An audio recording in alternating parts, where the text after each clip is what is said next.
오늘 우리에게 주신 말씀은 시편 16편 1절에서 11절 말씀입니다.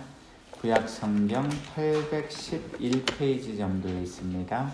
시편 16편 1절에서 11절 말씀입니다.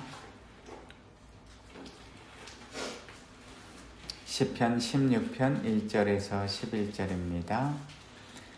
하나님이여 나를 지켜주소서. 내가 주께 피하나이다. 내가 여호와께 아뢰되 주는 나의 주님이시오니 주밖에는 나의 복이 없다 하였나이다.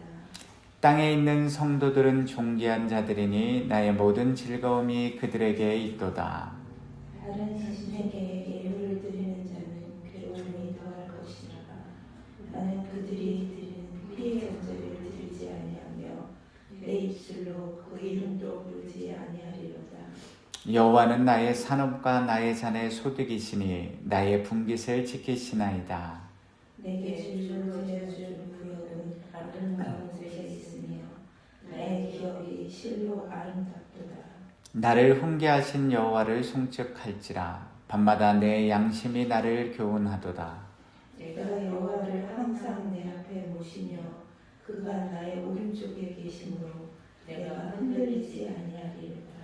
이러므로 나의 마음이 기쁘고 나의 영도 즐거워하며 내 육체도 안전히 살리니 이는 주께서 내 영혼을 수월에 버리지 아니하시며 주의 거룩한 자를 멸망시키지 않으실 것이니이다. 주께서 생명의 길을 내게 보이시리니 주의 앞에는 충만한 기쁨이 있고 주의 오른쪽에는 영원한 즐거움이 있나이다. 아멘. 오늘 우리가 살펴보는 시편 16편은 저작 시기와 배경이 알려지지 않은 다윗의 메시아 예언시입니다. 시편 150편 중에서 메시아 예언시로 분류되는 시들은 약 7편으로 구성되어 있는데요. 이 시가 메시아 예언서로 분류되는 이유는 본문 9절부터 11절에 기록된 시인의 노래가 영원한 종말론적인 복락을 고백할 뿐만 아니라 사도 베드로가 그 내용을 사도행전 2장 31절에서 오순절 성령 강림 때의 설교로 인용하여 사용하였기 때문입니다. 사도 베드로가요, 예수 그리스도의 부활과 성도들의 종말론적 부활 및 영생 구원을 예언한 내용을 그 사도행전 2장에 보시면 오순절 성령 강림절 설교 때에 이야기를 하였습니다. 본시의 내용 구성을 간략하게 살펴보면요, 본문 1절에서 4절까지 말씀은 여호와를 의지하는 여호와 유일 신앙을 고백하는 내용이고요. 본문 5절에서 8절은 여호와 유일 신앙을 가진 자가 누리는 현재적 복락에 대한 내용입니다. 그리고 마지막 9절에서 11절은 여호와 유일 신앙을 가진 자의 영원한 종말론적 복락에 대하여 노래하는 내용이 기록되어 있습니다. 여호와 유일 신앙이라는 것은요, 유일하신 여호와 하나님만을 믿고 섬기며 그분의 말씀대로 순종하는 삶을 사는 신앙을 가리킵니다. 즉, 이 땅에는 그 어떤 의상도 잡신도 아무것도 없고요, 유일하신 여호와 하나님, 창조주요 구원주요 공의의 심판주이신 그 여호와 하나님만 한 분만을 믿는 신앙을 여호와 유일 신앙이라고 합니다. 시편 16편 1절 위에 기록된 표제어를 보시면 다윗의 믹담이라고 기록되어 있는데요. 여기서 우리말로 믹담이라고 번역된 히브리어 단어 미크탐의 의미는 정확하게 무엇인지 알려지지 않았습니다.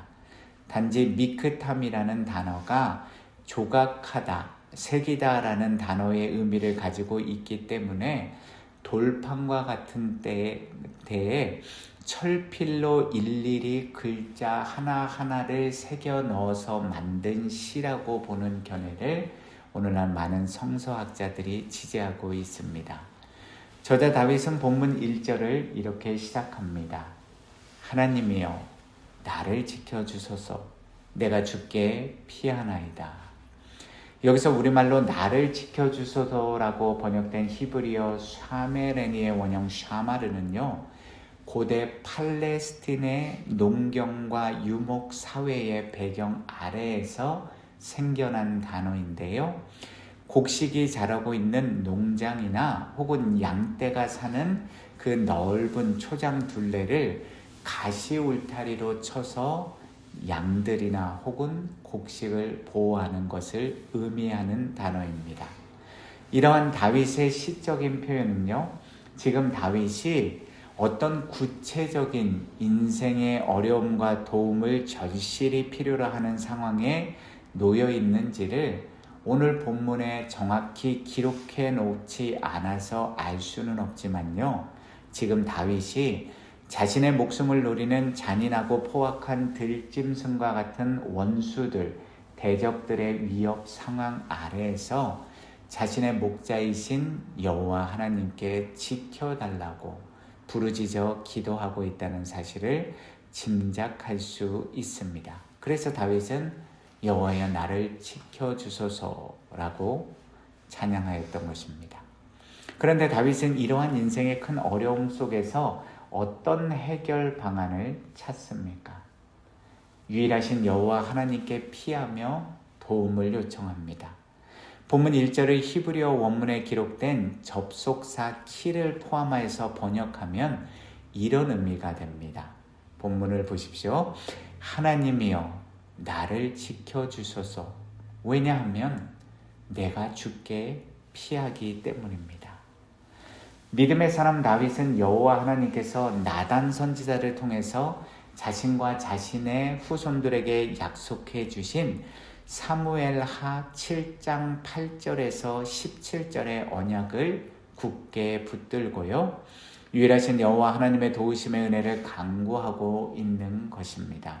아마 기억하실 텐데요, 사무엘하 7장 8절 말씀은 다윗이 자기는 이 백향목 좋은 궁전에 살고 있는데 어떻게 여호와의 성막이 저런 허름한 곳에 있을 수 있나? 그래서 여호와 하나님 앞에 내가 하나님이 거하시는 아름다운 성전을 지으려고 그렇게 기도하고 있었을 때 나단 선지자가 와서 다윗 당신은 너무 많은 피를 흘렸기 때문에 하나님의 성전을 건축하지 못하고 당신의 아들 솔로몬이 그 하나님의 성전을 건축하게 되고, 또한 하나님께서 당신의 아들 후손들과 하나님의 말씀대로 순종하는 삶을 살면 항상 함께 하시면서 당신의 이 나라를 영원하게 이끌어 주시겠다고 약속하신 그 언약의 말씀이 기록되어 있습니다.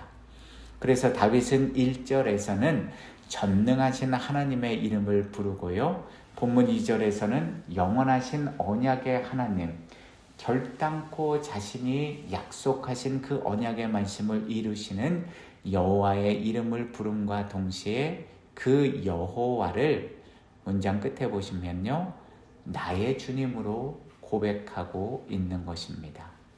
자, 저와 여러분들이 하나님을, 여호와를 나의 주님으로 아도나이라고 부르는 의미가 무엇입니까?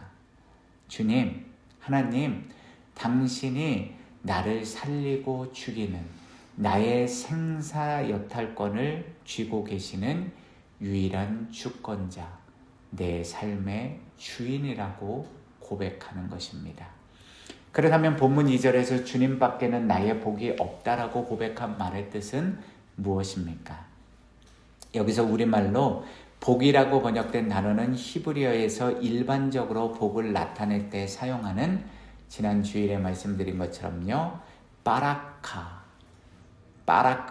베라카가 아니라요, 토바티라는 단어가 쓰였는데요, 이 단어의 뜻은 좋다, 선하다, 친절하다라는 의미입니다. 그러므로 다윗이 본문 2절에서 말한 주밖에는 나의 복이 없다라는 표현은요, 다윗 자신이 현재 그 이스라엘의 왕으로서 누리고 있는 그 모든 권력, 명예, 부, 그리고 아름다운 아내와 자식들, 혹은 하나님이 그에게 허락해 주신 재능과 능력과 힘과 권세, 그 모든 것들보다도 오직 그의 참된 기쁨, 참된 선은 그의 삶의 유일한 주관자이신 여호와 하나님밖에는 없다라는 신앙 고백인 것입니다. 즉 하나님만이 나의 기쁨이요, 나의 선이요, 나의 즐거움이고요, 내가 이 땅에서 지금 가지고 있고 누리고 있는 그 어떤 것도 나에게는 기쁨도 선도 되지 않는다는 것입니다. 그러니 필연적으로 그런 신앙관을 가진 다윗에게 있어서 중요한 사람들, 그의 즐거움이 되는 사람들은 본문 3절에 기록된 말씀처럼 땅에 있는 성도들, 즉 거룩하게 구별된 자들, 좀 더 정확히 표현하면 이 세상 속에서 여호와의 말씀과 계명을 지켜 순종하는 믿음의 삶을 사는 사람들일 수밖에 없고요. 다윗 자신도 그처럼 거룩히 구별된 성도로서 존귀한 하나님의 자녀로서 평생 살고 싶다는 것입니다. 반면에 본문 4절에서 시인 다윗은 다른 신에게 예물을 드리는 자들, 특별히 그 우상들에게 짐승과 사람의 피를 제단에 쏟아부어서 피의 전제를 드리는 우상 숭배자들은 점점 더 그들 삶의 고난과 환난이 가중될 것이라고 고백하고 있습니다. 그러니 다윗 자신은 그런 아무 생명력도 없고 아무 가치도 없는 우상들의 이름을 부르지도 않고 그것들을 섬기는 자들과도 가까이 하지 않겠다는 것입니다. 왜냐하면 그들은 스스로 점점 더 괴로움과 환난을 당하는 길로 점점 더 멸망의 길로 달려가는 어리석고 미련한 인생들이기 때문입니다. 본문 5절부터는 세상과는 구별된 거룩한 성도들, 즉 유일하신 여호와 하나님만을 믿고 섬기는 성도들이 받는 현재적 복락에 대해서 구체적으로 소개해주고 있습니다. 다윗은 성도가 이 땅에서 받고 누리게 되는 가장 큰 현재적 행복과 평안한 삶이, 본문을 잘 보시면요, 이 세상의 물질, 돈, 좋은 차, 좋은 집, 그리고 다른 그 어떤 것이 아니라요, 여호와가 나의 산업과 나의 잔의 소득이고 그분이 나의 분깃을 지켜주시는 것이라고 고백합니다. 이 말은 곧 유일하신 여호와 하나님이 자신을 믿고 경외하는 자들에게 친히 삶의 모든 필요를 공급해 주시고 하나님을 더욱 온전히 믿고 의지하는 믿음의 삶을 살 수 있도록 도와주신다는 것입니다. 바로 그 전능하신 여호와 하나님이 유일한 삶의 주권자 되신 주님께서 성도들의 삶을, 그들의 믿음을 친히 떠받쳐 주시고 지켜주신다는 것입니다. 그러니 그 하나님이 다윗에게 허락해 주신 삶의 자리인 예루살렘과 이스라엘 땅이 얼마나 아름답고 그분이 부어주신 삶의 은혜가 얼마나 충만했겠습니까? 마태복음 6장 31절에서 33절 말씀을 통해서 예수 그리스도는 우리에게 이런 교훈을 주십니다. 그러므로 염려하여 이르기를 무엇을 먹을까, 무엇을 마실까, 무엇을 입을까 하지 말라. 이는 다 이방인들이 구하는 것이라. 너희 하늘 아버지께서 이 모든 것이 너희에게 있어야 할 줄을 아시느니라. 그런즉 너희는 먼저 그의 나라와 그의 의를 구하라. 그리하면 이 모든 것을 너희에게 더하시리라. 그런데 거룩하신 여호와 하나님이 유일신앙을 가진 성도들에게 부어주시는 은혜가 이것들이 다가 아니라는 것입니다.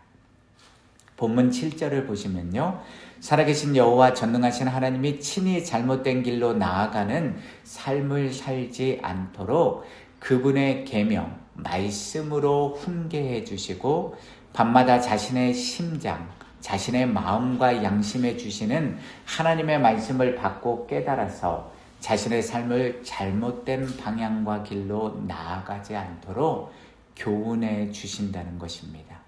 때로는 칭찬으로, 때로는 채찍질로 우리가 잘못된 길, 사망의 길로 나아가지 않도록 지켜주신다는 것입니다.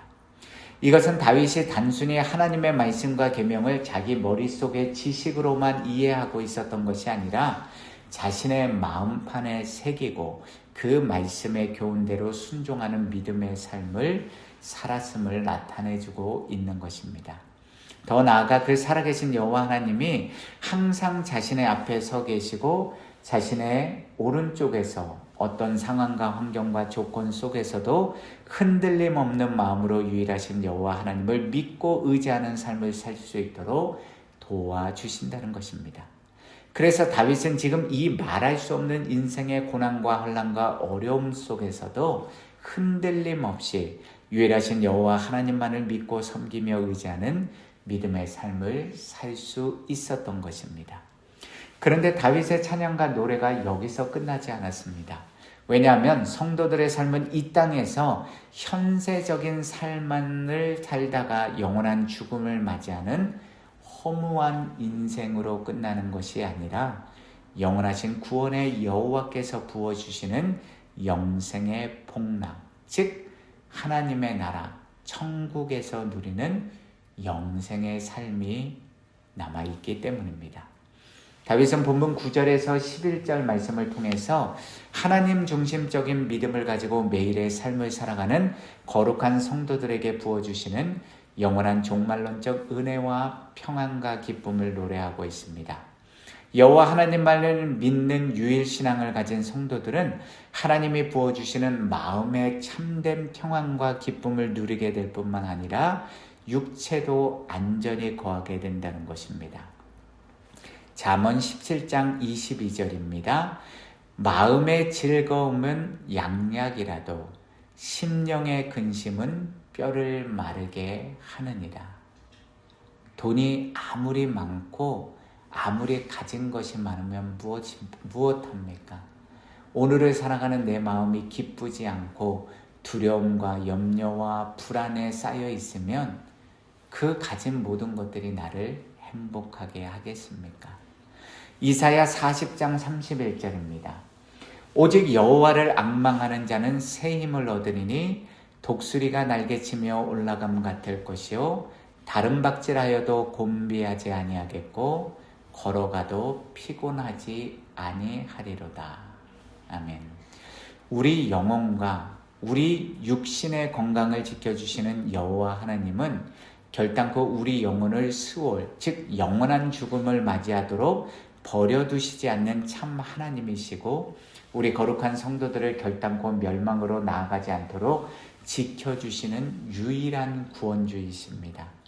이것이 바로 유일하신 여호와 하나님이 메시아 예수 그리스도를 이 땅에 보내주셔서 나 대신, 우리 대신 십자가에 못 박혀 피 흘려 죽게 하셨고 죽음을 깨뜨리고 3일 만에 부활하셔서 영생의 소망을, 영원한 천국을 우리 믿는 성도들에게 허락해 주신 영원한 생명의 은혜인 것입니다.